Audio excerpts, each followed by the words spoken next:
This is the last panel of the day. We're going to be discussing the Internet of Things and the future of farming. We have a very large panel, but we will do our best to sort of cover this ground from many different angles. I have some questions that I've prepared, but if people in the audience have questions, if you have some burning desire to understand something or explore a topic in more detail, please come to the microphone at any time, and we'll get to you as soon as we can. We really want to make sure we get as much feedback and involvement from the audience as possible, because after all, that's why we're here, is to help explore this topic for everybody in the audience. So the first thing I want to do is actually go through and talk to, let each of the panelists introduce themselves. I'm a professor here on campus. I'm the data science expert in residence here at the Research Park, so I'm available to any company in the Research Park who has questions about data science, how to do things with lots of data. But enough about me. Why don't we go through our panelists? They're very distinguished, and we'll start first with Guy. Hi, everyone. Thank you for staying for the last panel. My name is Guy Weitzman. I'm the CEO and co-founder of Atomation, an Israeli-US company with an R&D center in Tel Aviv, and I actually moved here 3 months ago to the States to open the operation and the sales headquarters. Atomation is an IoT platform who are focusing on enabling, if I may use my English, a dummy device to connect them to the internet. This is our focus, and we developed an IoT platform that can do it in less than a few days. My name is Emma Fuller. I am a data scientist at Granular. I got my PhD in ecology and evolutionary biology from Princeton about 2 years ago, where I spent a bunch of time studying commercial fisheries, which is another food system setup that has a lot of data and people trying to make economic livelihoods out of natural systems. So I joined Granular after I graduated.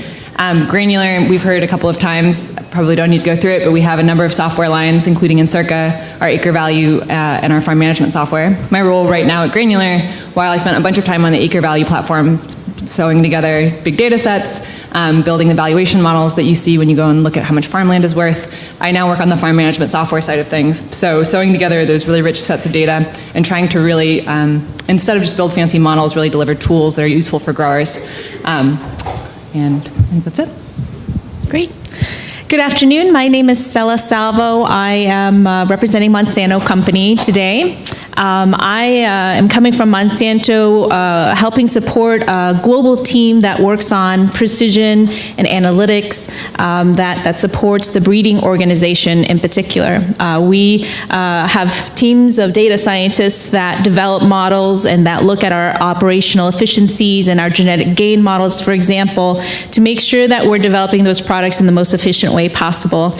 The past year, I spent some time in our Asia-Africa breeding organization, also looking at how do our products land and hit the farmer needs, the customer needs in those Asia-Africa regions. So it was a pleasure to hear that fireside chat earlier today and Iris's story about how she came to agriculture. I thought that was very inspiring, but I too was felt the same type of inspiration in terms of seeing different farmer customers from across the globe, and I'm absolutely excited to see the Internet of Things in the future of farming to help leapfrog and translate some of those analytical models and those efficiencies in other parts of the globe. So I'm very happy to be here. Thank you so much for the opportunity.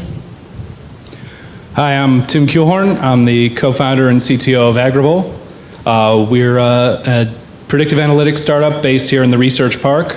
I'm a U of I alum who I studied computer science, and it's been very exciting for me to build the Morning Farm Report platform. It's a tool for growers to get to reduce risk and get more information and data about their fields. And I'm really excited. I've got a background in mobile apps, so the connectivity with Internet of Things is something that's really fascinating to me. Hi everyone, I'm Mark Moran. I'm a part of the Deere team here in Research Park. Our office here is primarily focused on digital innovation. I'm also a proud Illinois alum, so I'm going to be cheering for us at 4:30 against the Hawks, still hoping that we can finish the season well. I just realized we put the Illinois people on opposite ends of the panel here. But that's all right. So I think the very first thing we have to do really is address the elephant in the room. That is, what exactly do we mean by IoT and agriculture? Because as you see, we have a very diverse panel here. So I think it's going to be important to make sure we sort of see where everybody's viewpoints are. So the first question I have out, and maybe we should just go through the panel from my side over to Mark's side, is sort of just let us know, how do you define IoT in agriculture? So I have a technical background. I'm also a software engineer. That's what I used to do for my last 20 years. IoT, if I may say, it's a huge space. There's lots of players, lots of meaning, and unfortunately, it's more confused than clear to many people. The way I see it in agriculture and in other fundamental industries is that there is a need to find those unconnected legacy, again, dummy devices, and to connect them to the internet in order to gather more data and help the data scientists and the predictive maintenance models to get this data where they never could get it before. I always like to take with me this flow meter sensor that in agriculture you can imagine there are millions of those. Basically what it does, it's flowing water inside, but it's not connected to the internet, and obviously there are millions of those that we can connect to the internet. So in my way of looking at IoT is to find a platform that can give a solution, robust solution to this mislink equation in the IoT world. Yeah, I think I'll just add a little bit to that. I think when I think of Internet of Things, it has an undeniable hardware component to it. So it's often about allowing hardware to be, so that you can automate management decisions and operations in real time, often based on predictive analytics. And so it really leverages data science and our ability to do really sophisticated modeling, and allows us to have really tight feedback loops, but fundamentally comes down to having the right sensors and the hardware in place that can communicate in order to actually have any outcomes. When I think of the term Internet of Things, I'd like to reflect back on when at Monsanto that term started to become communicated and democratized in terms of really changing the access to new tools that we have available to us today. The acquisition of our partners here, the Climate Corporation, that was a pretty big deal, and to follow suit with that is really a change in our own R&D systems in terms of accessibility to the big data and peeling back the layers of what that data means. You know, we are definitely still in that world in terms of understanding what that means, but we are also bringing the rest of the organization along to again democratize the terminology, the types of models that can be applied and used in that, and more importantly, making sure that we meet the customer needs and this sustainability needs that are in the foremost top of mind for us. So. When I think about Internet of Things in agriculture, I really think about it as taking the perspective that the field and the whole supply chain really has this layer of data about it that currently is not well captured or understood. And so all of these devices, whether it's making the sort of existing devices smarter or putting new devices in the field or in different areas, it's about really capturing the data that's already there, waiting to be generated and stored and then processed and analyzed. This is one where it's tough to be at the end of the panel. Not a lot I can add. A couple things I'll say maybe a little bit different. I agree with all the thoughts around what defines the IoT. If I think back a decade ago when we were doing IoT things, we didn't necessarily call it that yet. Looking back now, that's pretty clear. The big thing that changed was the cloud, and that just brought down the technical effort by orders of magnitude to get started. And that's the same thing that created maybe the problem. That just made it so flipping easy to put data out there that there's just lots and lots of data that can't really take advantage of. And maybe the other thing I would add is I think it's probably easier for us to agree on what the IoT is in Robert's question, and a little trickier is to think how broadly do we want to define agriculture. For Deere, that has a pretty specific focus. But really broadly, it's all the way from from seed to table. It's a huge and critical portion of the economy. I think most of us that are associated with that space feel pretty good about kind of our contribution to human flourishing. But wherever you are in that value chain, ag is a big, big space. Well, as you probably gathered, there is a very diverse panel with a lot of views here, and thanks, Mark, for bringing us back to the IoT and focusing in on agriculture. Obviously, IoT is a very big field that expands beyond simply agriculture, but I think agriculture, as Mark made the point, does provide very unique opportunities and possibilities. So with that, and to sort of give Mark the opportunity to answer first, given his comment, why don't we change and think a little bit here. What is the biggest challenge in the widespread adoption of IoT in agriculture?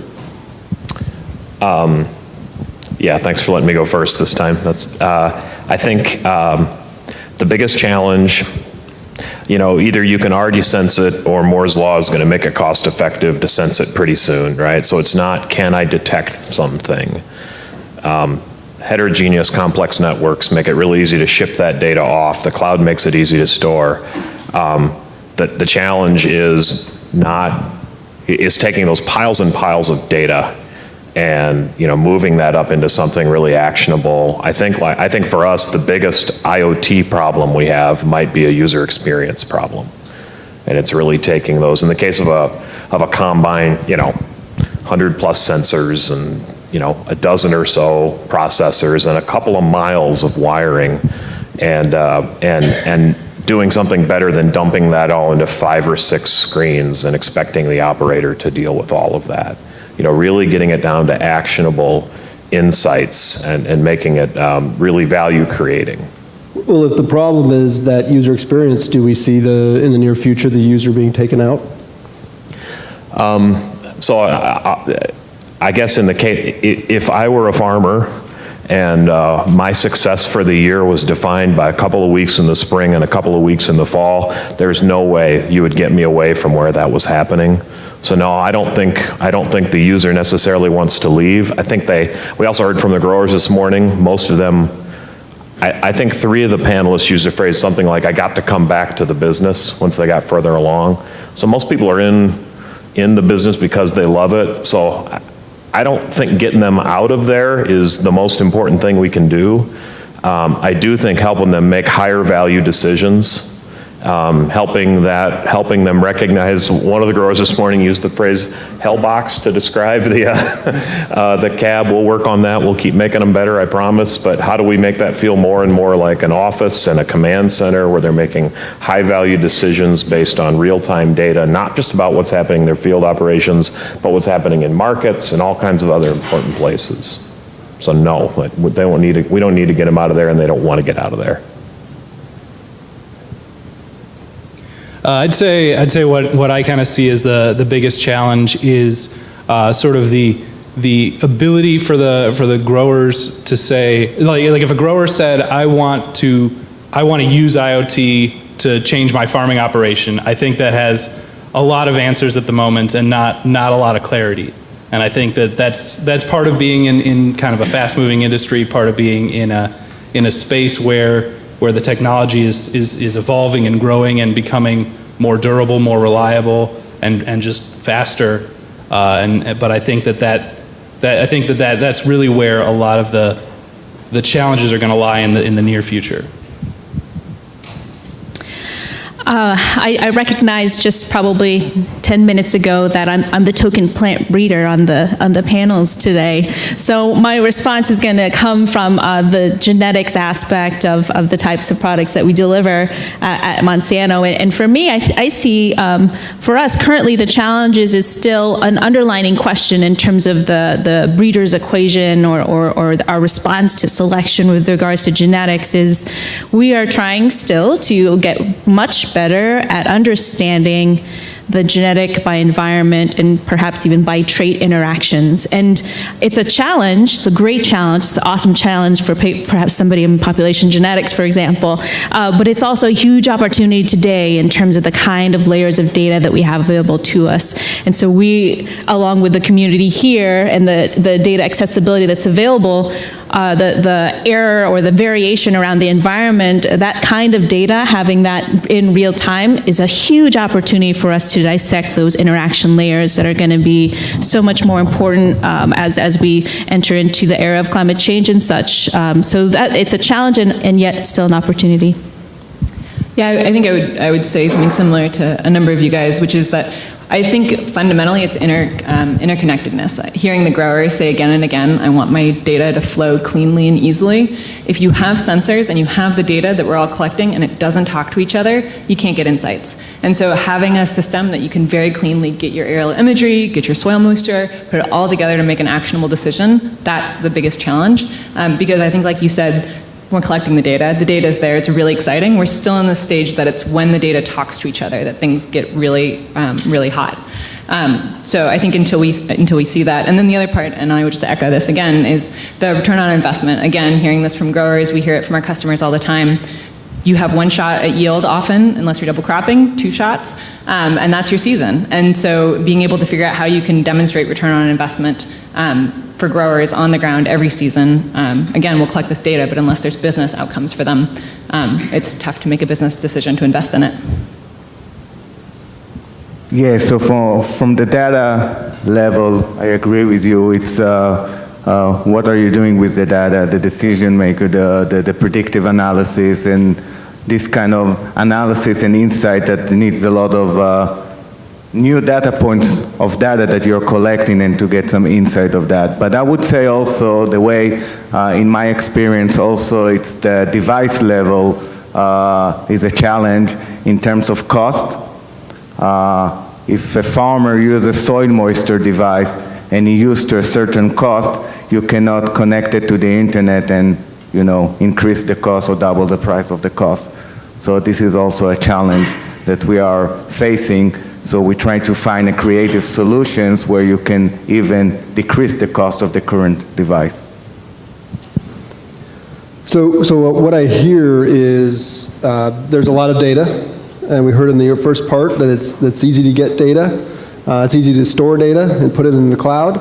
But it seems that one of the real big challenges here is really understanding how to bring that data together into some actionable manner, right? That we have this issue. But we also have the problem that, and the panel reflects this, that we have from some people the view is, well, it's really at the plant level, right, or at the seed level, the genetic makeup of that particular seed, and are we varying that across the field?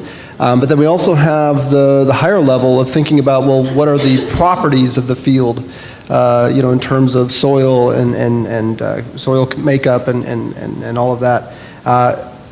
So when I see this challenge, and then we didn't even throw in the traditional farmer issue of weather, right, and that whole uncertainty that revolves around that. So when we see, all of these different types of data, and then we even have, the propensity to put new sensors out there to start getting more information, what do you see as sort of the next big thing here that really could come along and help drive even just your particular area of this space forward in a way that really will be, revolutionary? And we could start with anyone who feels like taking first swing. I can mention just a couple of things that at a technology level, so far to do most things that are computationally cool, you have to get back to the cloud. And so the ability to do, kind of legit edge or fog computing, if you like that term. That's pretty exciting. Seeing, what we used to think of as supercomputer kind of power, lots and lots of cores that you can put out on the edge and make decisions at the row level in real time. That's fantastic. And the long-term vision of precision ag is each seed is, that's like the ultimate mass boutique approach to things, and that's where we're headed over time. Maybe the other side of that is another technology trend that I think is exciting. 5G seems like maybe it's going to give you just a massive pipe that lets you do even more complex things. And out of all that, yeah, there'll be more sensors and there'll be even more data, but it also gives us the ability to push much better decisions, either to automate so that we let the operators worry about the most important things, or to give them a much better integrated console so they can make good decisions.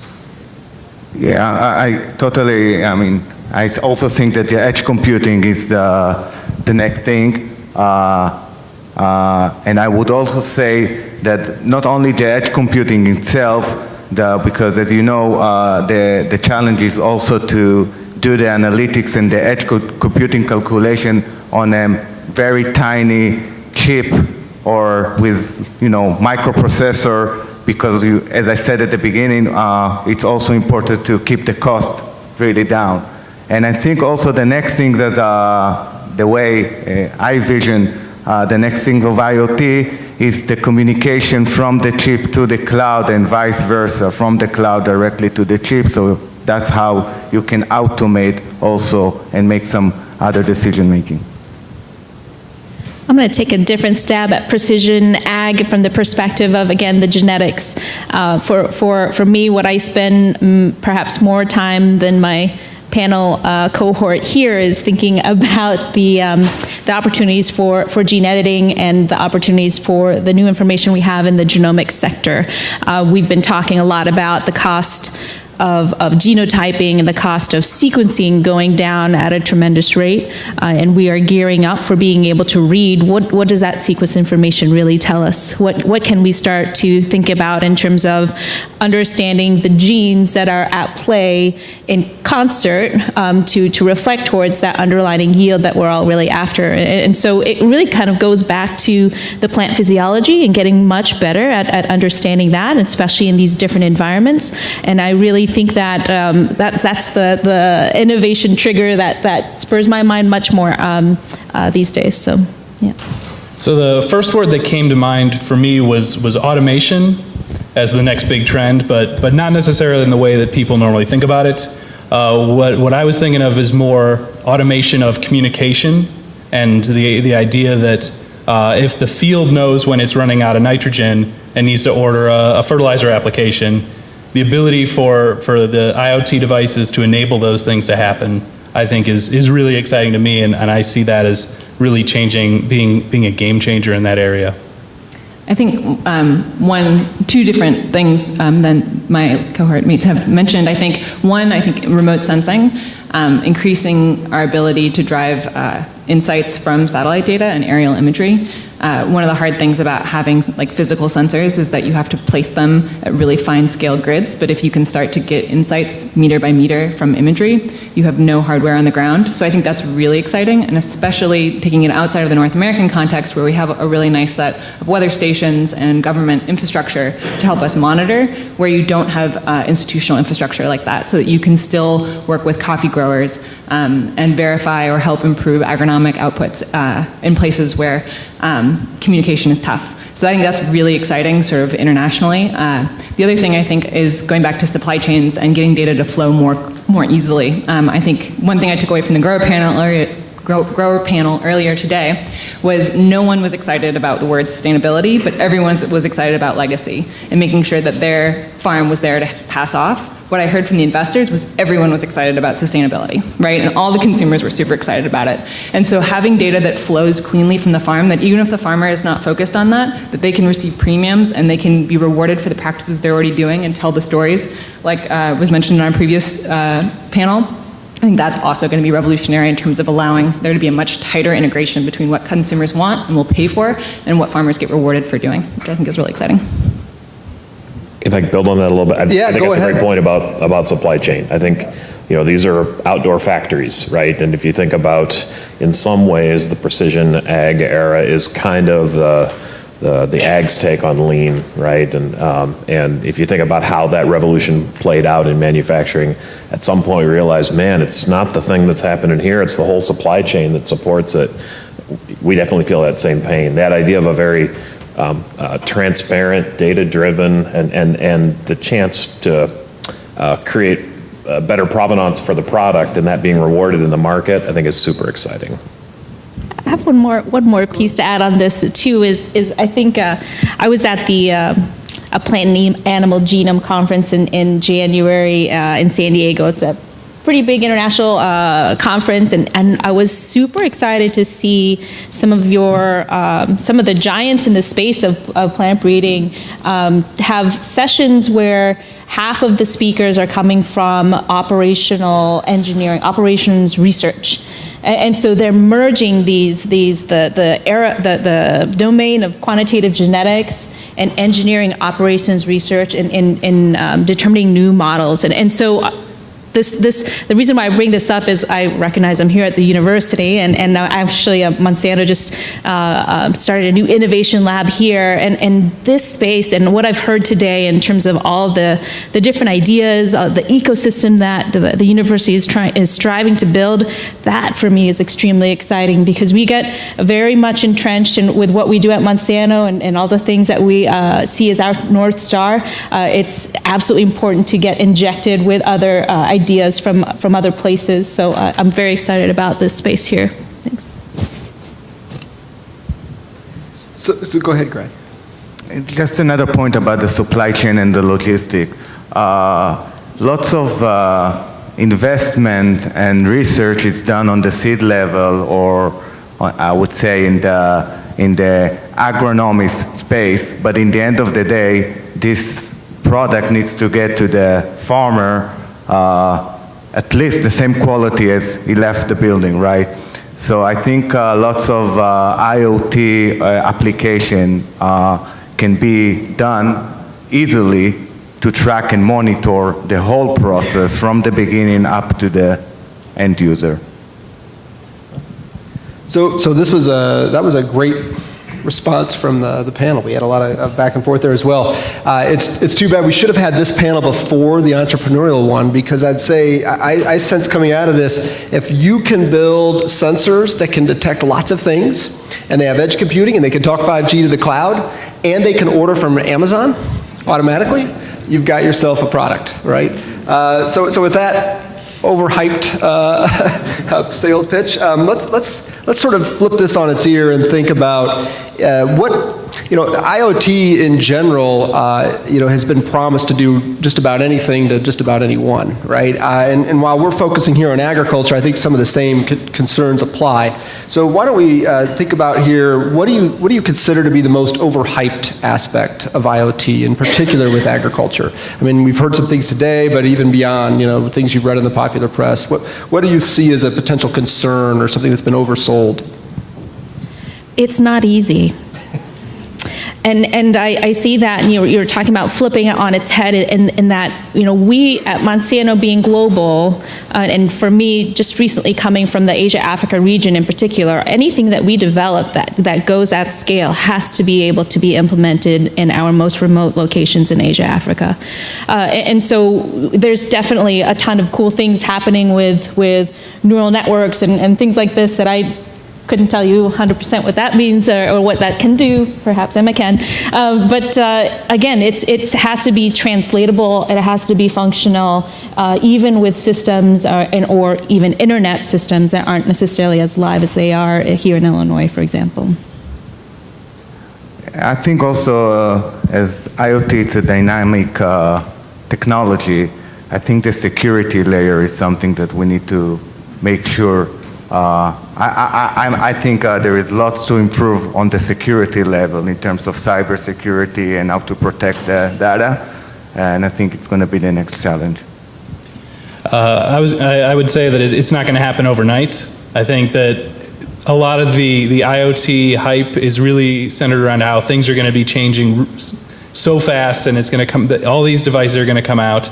I think it's going to take a little bit more time than people expect. I think it will deliver on almost all the promises that have been made, but I don't think it's going to happen on a very rapid time scale.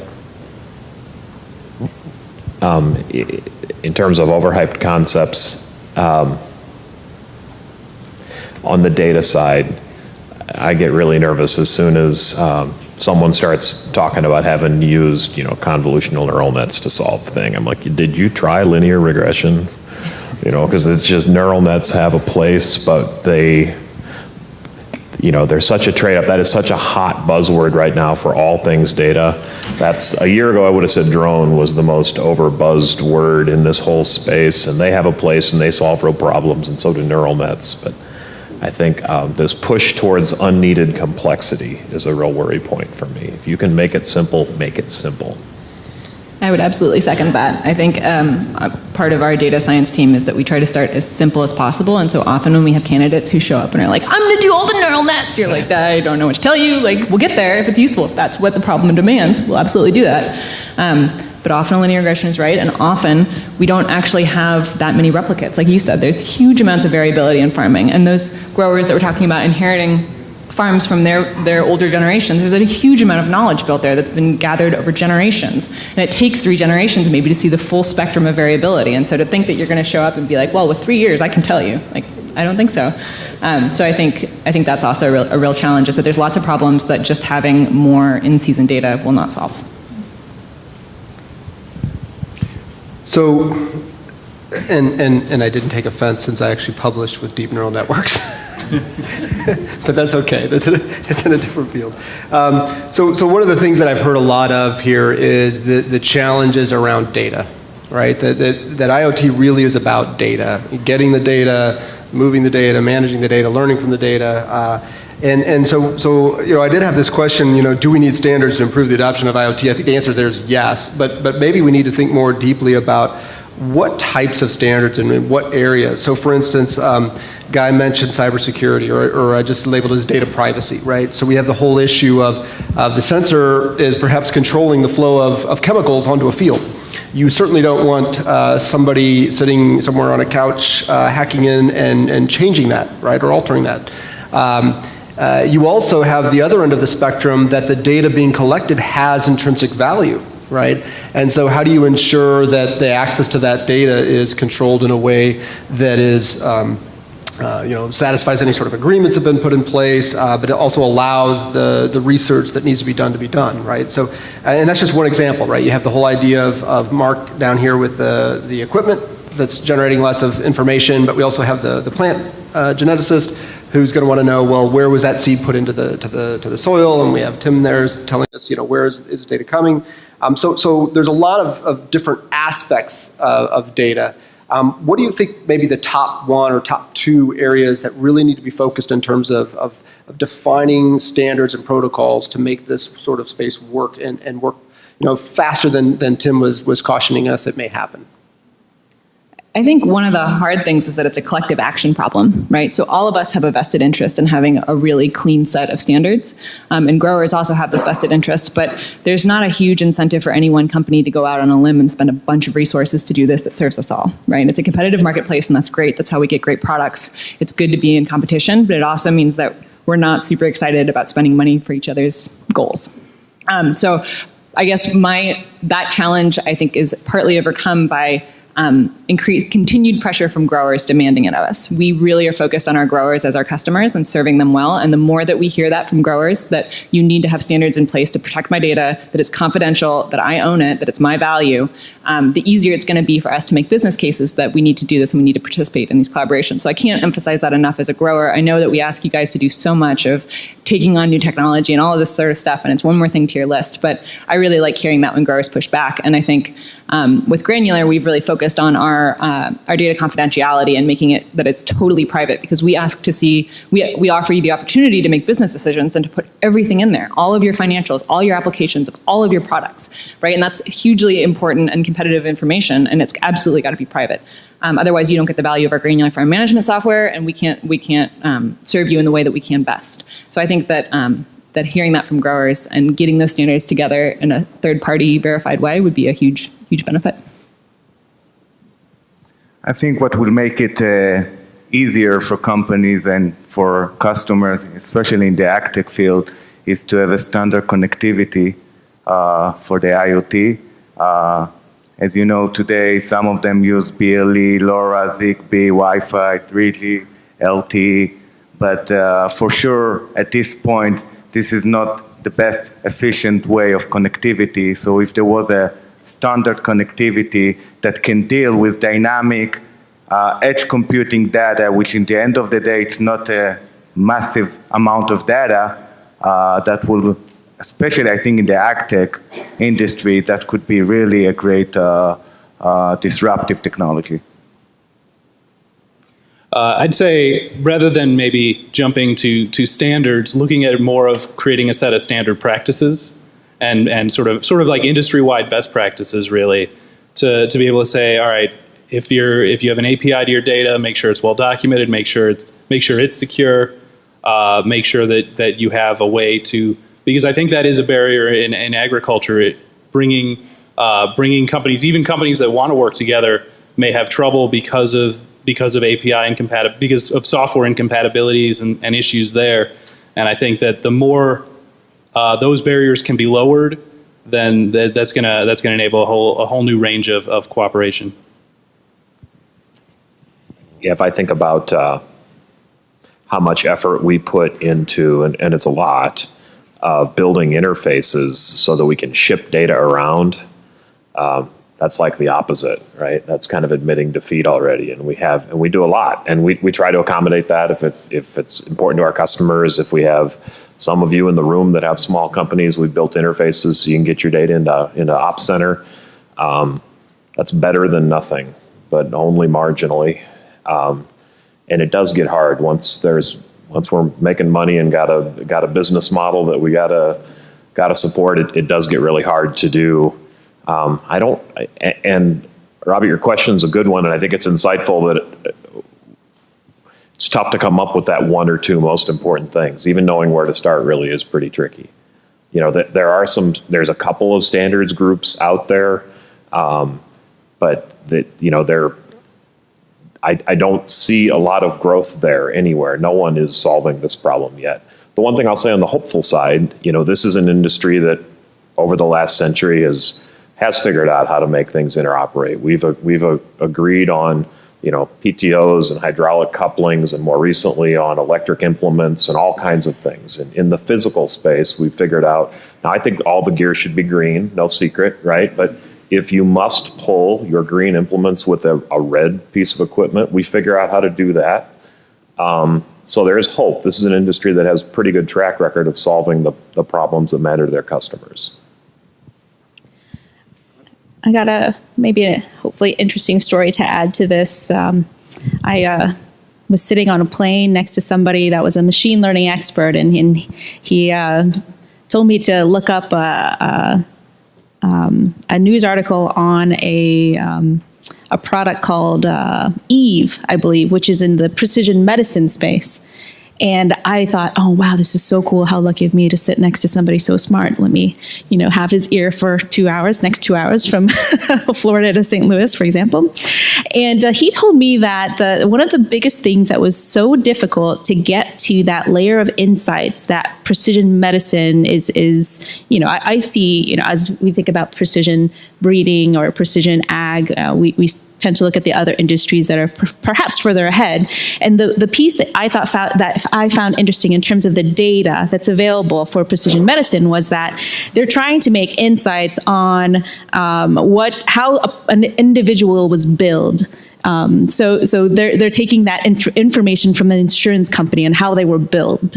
And so that billing statement doesn't necessarily give you anything more about that individual other than they're going to be charged this amount, and there's some general lump pillar that this intervention was placed in. So in order for them to really get at a very precise prescriptive recommendation for individuals, they had to peel it back and ask more information about that particular individual. And so he was starting to tell me more about wearables and all that new data that's coming in. And so I share this story because, if we overlay this story on top of ag, we've for decades have been talking about yield, and a lot of our data layers are quite simply put towards yields. A lot of the end of year decisions are based on yield, moisture, plant height, year height, et cetera, et cetera.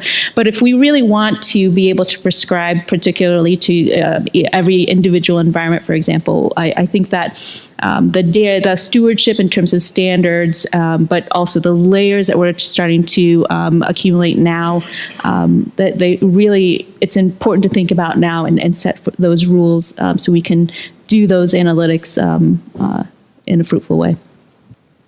I think that analogy to the healthcare system is a really good one. And that I think any of the entrepreneurs that are in the room looking to that industry to understand what trials they've had, what successes or not, I think that would be a hugely insightful thing to bring into agriculture, because I think the problems are fundamentally the same. And so leveraging from both industries, what are the challenges and what are the workarounds, I think could be a really good path for those of you guys that are thinking about new business opportunities and new ideas. So we're going to continue asking questions, but I just want to remind everybody in the audience, if you have questions you want to ask, just come up to the microphone and we'll get it. There'll be a chance here. I'm going to ask another question. So if you're thinking about something, get ready to ask it. But one of the things I would just want to follow up with this is twofold. One on your conversation with a machine learning expert. One of the things that you often find when you start digging into these things that are billed as success stories in the media is that they're not as successful as they've made it out to be. And a lot of times that's because data was collected for one thing and was then analyzed to do something different. And you can't really blame the practitioner in the end because they're trying to do something. And I know a classic example is a lot of hype was made in radiology images of the lungs and chest. And it turned out that algorithms were learning to find things really well, but that's because all the images had those things in them, right? Because that's the data set that was provided, and that the way they were labeled would affect these things. So having that knowledge about the whole history of the data, right? Why it was collected, when it was collected, where it was collected, was it a green machine, was it a red machine?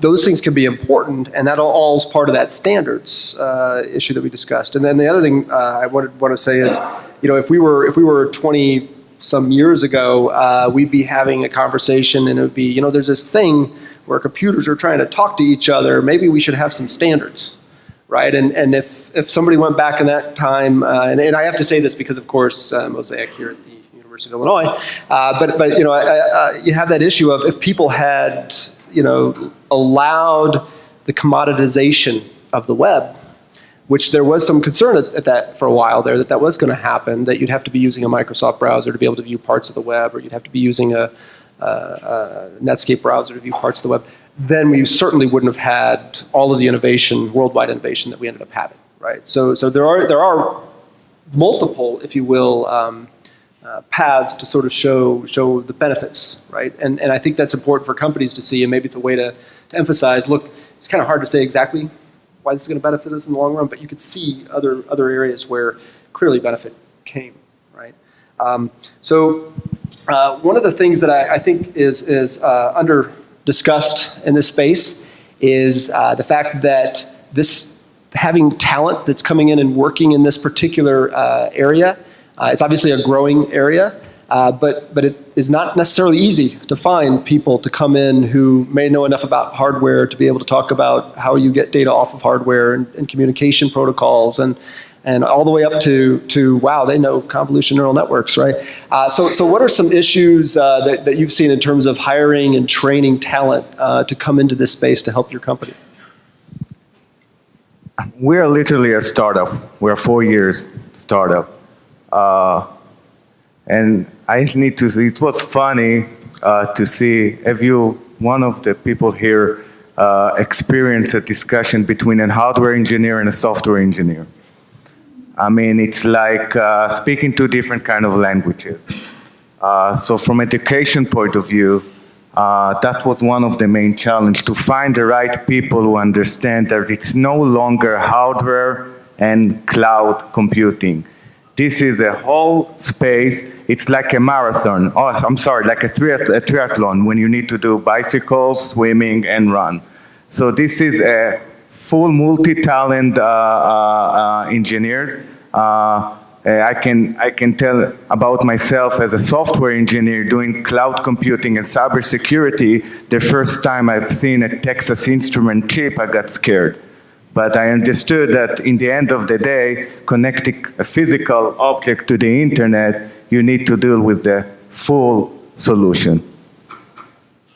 I would say two things. One, I joined Granular when we were in more of our startup phase, and have obviously continued now that we've been acquired. During that phase, obviously you wear very many hats, and so I was doing a lot of work doing both software engineering and data science all at the same time. And I think that, and this is totally biased because I was a graduate student, I think graduate students are a really, really good place to look for those sort of can do anything, and can wear a lot of hats, because a lot of us do a lot of programming, set up our own experiments, have to see the data generation process through the analysis, then the shipping of a final product. And so I think that many of us, there's not room in academia for us to go on, and are looking for opportunities that are technical, and are like self-motivated and really driven. So I think that that's a really good place, especially in places like neurobiology and other places where you have to build your own tools. So especially for Internet of Things. So when you have to build your own tools in order to sense the data you want to sense, gather the data, do the whole thing, then you start to get into the sort of suite of hats that you might need to wear to do Internet of Things at a startup. So I think that's a really good place to look. I also think that collaborating places like this, where you bring in tech companies to work with students, because these pathways are new, right? There's not like, it's one thing to be a doctor, right? You know the steps, it's hard, but there's a path that's clear. For so much of this, there's a total fog in front of me for what's in the next 10 years. I know there's going to be another step, but I don't know what 10 steps out look like. So I think keeping communication lines open between businesses and universities so that undergrads can have the best opportunity to figure out what are the in-demand skills, I think is also really, really valuable. So short-term Band-Aid, get graduate students, long-term work with undergrads. But let's let the graduate students graduate before you take I did graduate. I graduated before. I agree. I know as a leader of a research group, you should finish your degree. I really appreciate this question, because Monsanto has a long history of hiring the best plant breeders, of which a lot of them graduated from this school. And the challenge that we see now is marrying up the wealth of knowledge, the wealth of domain knowledge that came from those breeders that had been in the era of feeling the wonderful work of being able to be an artist and a scientist. You know, there used to be, in one of my first plant breeding books, it started with plant breeding is an art and a science. And now we're transitioning to this world where there's no art, it's science, it's a process. And yet still, there is the art piece, if we actually take a few steps back and recognize what that art piece actually is, it's the innate knowledge of knowing what it is those plant contributions give to each other plant contribution in terms of the hybrid potential. And that art can now be described. And I think that type of transfer of knowledge from different eras, if you will, is a huge challenge, but also very exciting. I'm an optimist always. And the other piece that I find quite challenging is, the past few years, we've been looking for talent in the data science space. And so is everyone else. It's a competitive space. And so I echo some of the comments here in terms of identifying individuals that really gravitate towards the mission, are passionate about ag, are able to have those, this was mentioned this morning, the soft skills to work in groups, to really be able to listen intently and learn and understand where your stakeholders are coming from in that. So something that was thrown out to me recently is trying to challenge our team members to think more around the lines of, let me see if I can get this quote right, something around if what is impossible today, that if it was possible, it would allow your job to do something dramatically different. And so there's a lot of moonshot ideas that could arise from that statement alone. First of all, what is impossible? Maybe that's an easy one to respond to. But really having a futuristic vision that is probably not even seen yet. And then planting that stake in the ground and getting your team to rush forward in that direction. That is a big challenge in this space right now, and also quite exciting. So. Yeah, I'd say with respect to challenges to recruiting and building a team capable of doing IoT work, it is inherently multidisciplinary, both hardware and software and data science and other disciplines as well. It's also a moving target. It's a fast-moving industry, a fast-moving sector where the technology is changing. What's possible is changing all the time, and I think that looking for people who may not be multidisciplinary themselves, but at least are comfortable communicating on a multidisciplinary team, are capable of putting things into terms that other people can understand without having the same level of expertise, and having the humility to listen to what the other experts are saying and factor that into their thinking and their designs. Ultimately, that really is what builds a strong team in any technology, but I think it's especially important in the IoT space. Maybe a couple of things worth noting on the positive side. For those of us that are here in the park, I'm unapologetically biased about Illinois. It is a flagship research university with an abundance of wealth in terms of talent. There's an embarrassment of riches in terms of student talent here. We have this fantastic growing ag ecosystem. We've got a great culture here in the park. You know, Illinois is, I've heard Laura give the stat that the College of Engineering is bigger than the other 4 in the top 5 combined. That's really amazing. So don't take a bit of that for granted. We're starting with a pretty nice lead over folks that aren't taking advantage of places like this. To be really, really transparent, I'm fairly certain we're older than all the rest of the companies combined, 180. And you get to 180 by doing a whole lot of things right for a long time.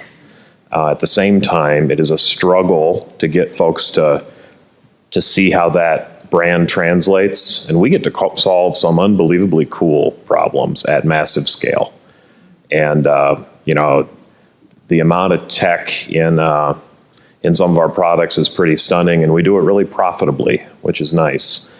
Getting folks to understand that, you know, this is not a bucolic, you know, if they have a notion of ag, often it's maybe from a half century ago.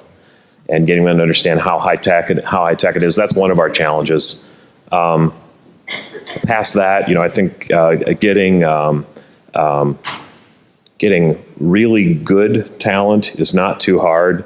Getting those few rock stars that it really takes to pull all these things together that, you know, that understands the whole stack, that is tricky. And I think that's probably the toughest one.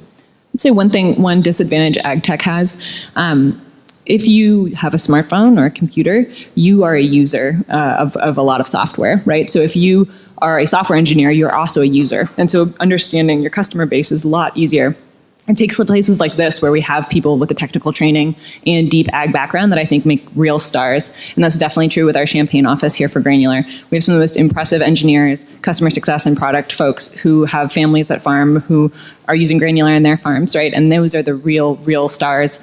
Many of us are really excited about ag and have technical skills, and we can learn it, but we need to learn it from people like that. And so compared to Google, compared to Facebook, where everyone's on Facebook, like they can understand usability in a way that is not necessarily true for everyone we hire in San Francisco right off the bat. That's tricky even here in Illinois, right? I mean, at a nation that's less than 2% growing up in farming, you know, for us a half century ago, you know, number one major that blue collar or farming kid chooses that goes to college is an engineer. So every engineer we hired was a user as well. It also gets tricky when you become a global company, right? You're designing stuff for places that, and there it's even worse because you might not realize the biases that you're bringing to the conversation.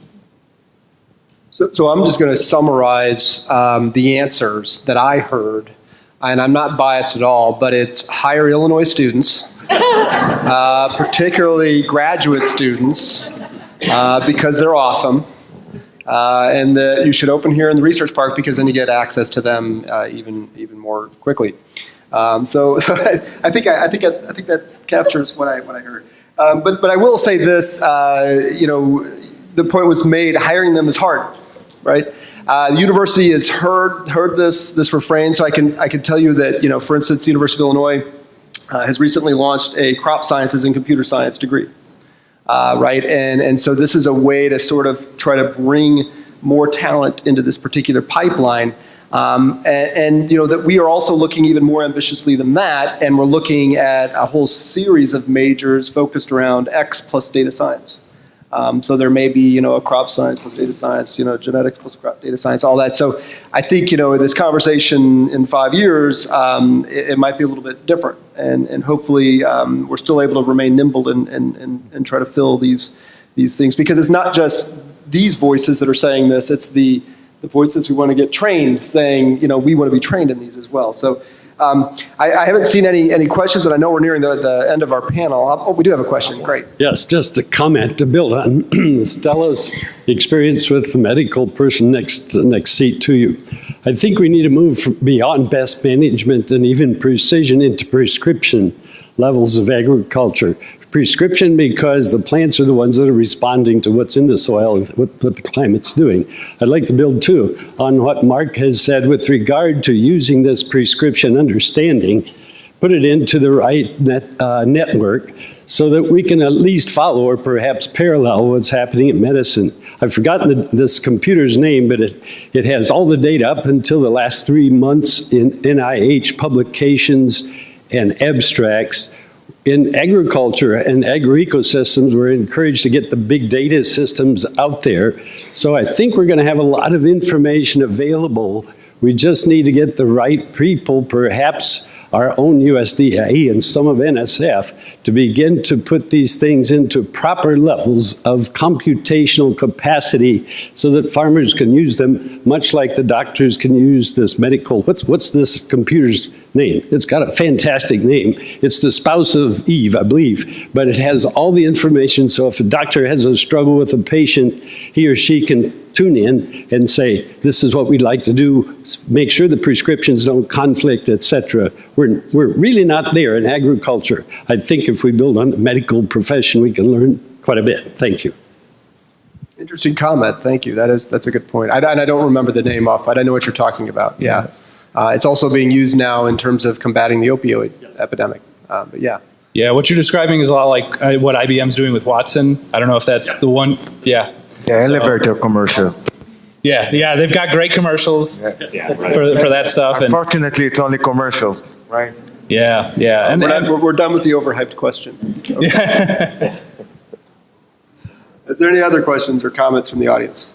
I want to add to that statement a little bit more in that even the scientific community is talking about this, democratizing the data and making the data open source. And again, back at that Plant and Animal Genome Conference, one of the keynote speakers was really stressing that call to action for the scientific community to band together and determine those standards so that public information can be made public and can be usable for multiple reasons. So I think there too we need to look to that type of investments as well. So why don't we put one last question out to the panel? And I think what I would like to know, and hopefully others are sharing this, we're talking about the state of IoT and ag and the future of farming now, but what do you think, let's try to be brief here, but what do you think the question we'll be having or trying to answer if this panel was here in 3 years and say 10 years around IoT? What do you think those big things are going to be? Don't jump right in here. I'd like to think that, 10 years out, like a world where we really are thinking about each seed seriously differently, that there's enough technology on the equipment to handle each row separately and enough processing on the equipment to to enable that mobile factory to treat each seed as a different, boutique solution based on all the things around it. I'd like to think that that's in sight, that level of control. I think talking with some of our growers and hearing the growers again earlier today, there was a mention of just needing warm bodies in the cab. I think in 3 years, we're going to talk about automation of tractors and automation of machinery in a big way. Of course, I don't work for John Deere, so I can't actually speak to that. We've been talking about automating tractors for a century. Well, I think we'll be talking about it for sure in 3 years. I think it's a pretty safe bet.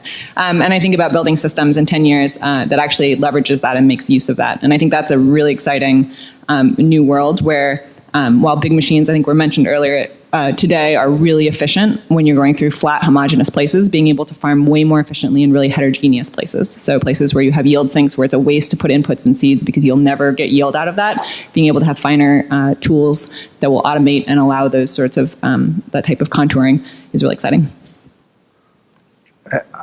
I would think that we will see more IoT platform from all the layers. So people will talk about platform that will integrate with other platform. It's like SDK over SDK and another SDK. We will see basically what's happening right now in the big data industry. From academia point of view, I think we're going to see new, we will talk about new measures, a combination of crop science and, as you said, and engineering.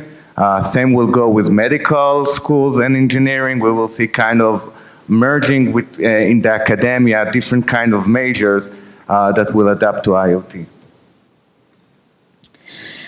I think in 3 to 5 years, what I would hope that we would see here at this conference in particular is clearly we're going to see gene editing, clearly we're going to see digital ag, clearly we're going to see automation, but I think that we can't lose sight of the need for this community, the academic community, and others to participate in that social media type of conversation around what it is that we do here in ag, what it is that we're doing with the technology that helps enable us to deliver those products at a cost that's reasonable, and things of this nature. Because we can spend all the time and all the money that we possibly can on these technologies, but if we have that type of barrier, and there was a question earlier today about policy and things like this, these barriers are real.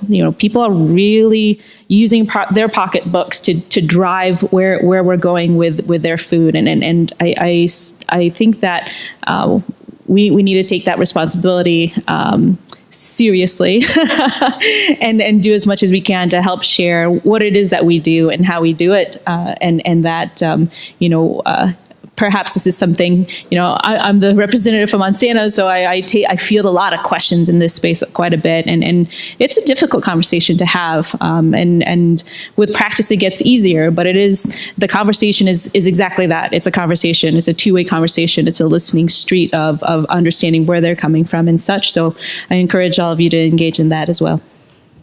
Yeah, I think in the next 5 or so years, these conversations are going to be a lot less theoretical.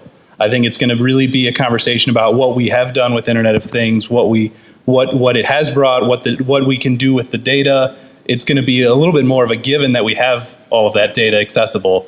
It's really going to be about applications for it, and to what extent that sort of ROI is driven by those new sources of data. All right, excellent. Why don't we thank the panel for their comments and conversation.